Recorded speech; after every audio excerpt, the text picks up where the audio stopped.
Now at noon, the Veterans Motorcycling Organization Run for the Wall made a stop in Belmont County. We have the latest from the event right now. Today, we honor those who made the ultimate sacrifice for our nation. Thanks for joining us for 7 News at Noon. I'm Annalise Murphy. And I'm Jake McGlumphy. The Veterans Motorcycle Group Run for the Wall came roaring into St. Clairsville at 7:30 this morning. They were on their way from California to the Vietnam Veterans Memorial in Washington, D.C. In St. Clairsville, their arrival was celebrated with live music, speeches, awards, and a warm welcome from citizens and dignitaries. Our mission is to promote healing among the veterans that have been left behind, to call for an accounting of those POWs and MIAs.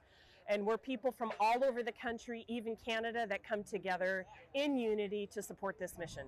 They embody the real spirit of America. They remind us that it is our veterans that have given us our freedom. They've been coming here, the riders, for about 4 or 5 years now, and we hope that they keep coming. The initiative started in 1989 with 2 Vietnam War veterans who crossed the country on motorcycles to get to the wall. Their mission was and still is to raise awareness of all those who died and those who remain missing in action and unaccounted for. We'll have more on this event coming up on 7 News at 5 and 6. In honor of Memorial Day, the New Cumberland community is coming together to host a day full of family fun events. The day started off with the Memorial Day Mile, followed by a memorial service. For the very first time, the New Cumberland Volunteer Fire Department is hosting a Markets on Memorial Day that runs till 3 p.m., featuring local small businesses. Then, from right now until 5 p.m., families can enjoy a variety of activities at New Cumberland City Park. The annual Memorial Day Parade starts at 1 p.m., traveling along Ridge Avenue and ending at the fire department. And finally, the VFW is hosting a block party that starts at 2 p.m.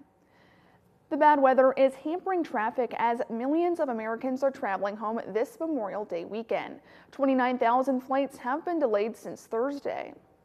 As Chris Van Cleve tells us, the TSA saw a record number of people Friday, nearly 3 million, and today will be another busy day. Nearly 44 million Americans were expected to take to the roads and skies, setting records this Memorial Day weekend. It's chaotic here. It's absolute chaos. There were long lines Friday at airports across the country, and today is expected to be nearly as busy. TSA estimates more than 2.7 million people will be screened. We will be boarding by group number through At United Airlines' busiest hub in Denver, they started preparing for summer travel months ago. We're gearing up for our largest summer ever. Jonna McGrath oversees United's Denver operations. Do you and your team feel added pressure when it's the summer to make sure things go as best they can? Absolutely. We want to make sure that we're providing that on-time departure. We're also navigating the weather.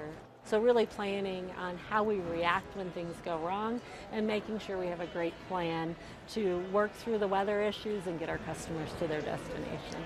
The summer destination for Denver resident Jen Underwood and her daughter is Italy. We really like to travel slow, so we're only staying in one Airbnb for the whole time. And that means that it's a lot cheaper per night. They'll be among the 271 million the nation's airlines expect to fly this summer, up over 6% from last year's record. Revenge travel is over. We're now traveling because we can travel, want to travel. But airline analyst Henry Hartevelt. Chris, the airlines are up to the summer travel season. What I'm more worried about is the FAA right now. The FAA has been struggling to hire new air traffic controllers. Something Margaret Brennan asked Transportation Secretary Pete Buttigieg about for Sunday's Face the Nation. So we inherited about a decade of falling numbers in terms of the number of air traffic controllers in the workforce. But we've got to make sure more people are brought in, trained, qualified, hired, and retained at that high standard. With more severe weather likely, we are watching the hub airports up and down the East Coast as delay makers for flyers on the roads. AAA expects between 3 and 7 p.m. to be the busiest this evening. They recommend getting on the road after 7. Check the forecast, though. Make sure you're not driving into some of that severe weather if you leave late. And taking a look at your weather now, their cloudy skies are covering up the valley once again as we start the last week of May, Annalise. I know a lot of people were really hoping for sunshine, especially with it being Memorial Day weekend. Unfortunately, we're not really seeing that, but on the plus side, at least we're not expecting to get any rain. We're taking a live look outside over Grandview Park now, where things are still looking relatively calm. So let's send it on over to Storm Tracker 7 meteorologist Adam Fike to find out if this is the same view we can expect as we head into the rest of our Monday. Good afternoon, Adam. Well, good afternoon, you two. Good news, not going to be the same view all throughout the day. We have been seeing a little bit of sunshine that's been trying to poke on through. We'll continue to see more as we roll it deeper into the afternoon we go.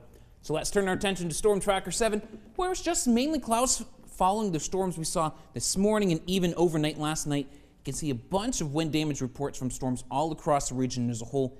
Did see funnel cloud here, nothing confirmed just quite yet. National Weather Service will be out today to check out tornado Marshall County possible, as well as some into western PA. But the good news though, showers out of the area.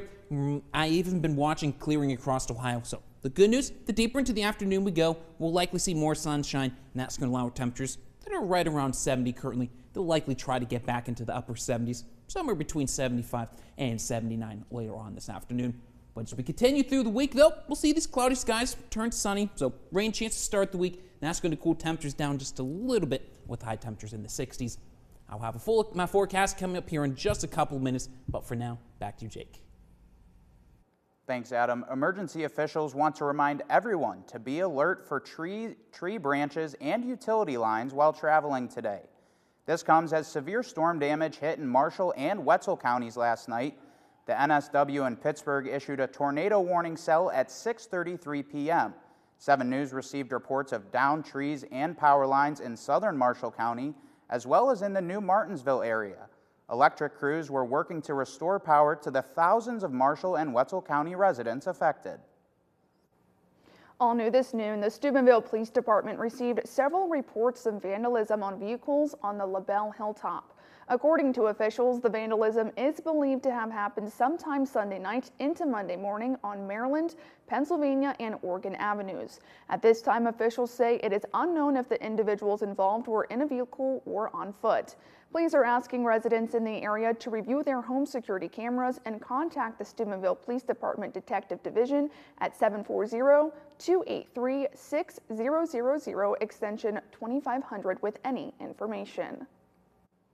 Well, listen to this, folks. The community of Hopedale came together to honor the late Donald Jockums, city councilman and former police officer, by renaming 3rd Street to Jocks Lane 3rd Street. Jockums was described as a pillar in the community, a family man who was always there for others.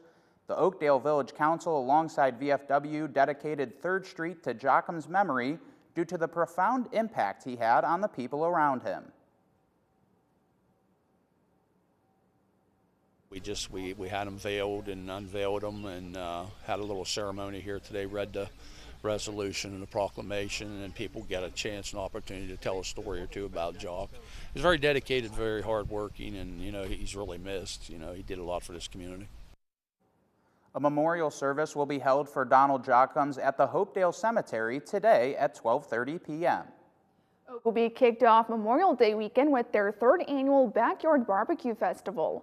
Festival goers could explore an array of barbecue booths, check out the kids zone full of bouncy houses and balloons, or listen to live music featuring multiple artists throughout the day.